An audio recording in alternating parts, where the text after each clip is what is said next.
Well, this is a guitar tale. In a cozy suburban neighborhood, there lived with a boy named Max with a guitar always by his side. He wasn't the best player, but his passion for the music was unmatched. One day, while strumming the guitar in the park, Max noticed an old man watching with him with a curious mind. The man approached and introduced himself as Mr. Johnson, a retired musician. Impressed by Max's dedication, Mr. Johnson offered to teach him a few tricks.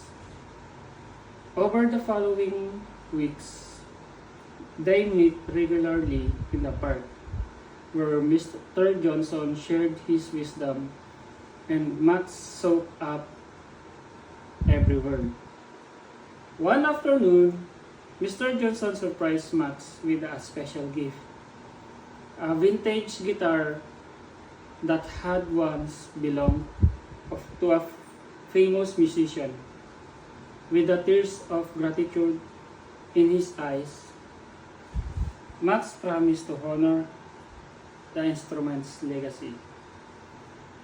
From that day on, Max poured his heart and soul into playing the guitar, each note carrying the spirit of the music that had come before him. And though he never became famous, Max found something far greater, a lifelong love for music and the cherished memories of the mentor who had believed in him. Okay. Why do you think Max loved playing guitar so much? Why was Max so grateful for the vintage guitar that Mr. Johnson gave him? Max was grateful for the vintage guitar because it symbolized the trust and belief in his abilities, and it connected him to the rich history of music. Why do you think Max promised to honor the instrument legacy? Max loved playing the guitar because it made him feel happy and allowed him to express himself creatively. Why do you think Mr. Johnson decided to teach Max about playing the guitar?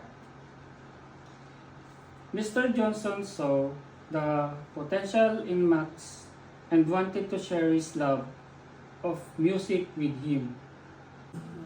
Max promised to honor the instrument legacy because he understood the importance of respecting traditions and the value. Why do you think Max's love for music grew even stronger after receiving the vintage guitar? Max's love for music grew stronger because the vintage guitar reminded him of the support and encouragement he received from Mr. Johnson, motivating him to pursue his passion with dedication. Okay.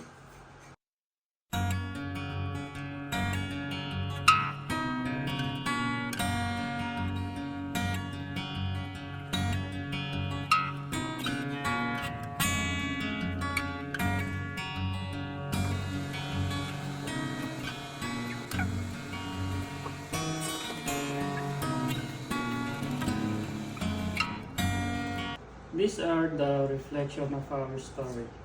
1. Guitar. The guitar central to Max's journey captivates with its versatility and emotive melodies. Max's dedication to it resonates deeply, inspiring admiration for his passion and perseverance.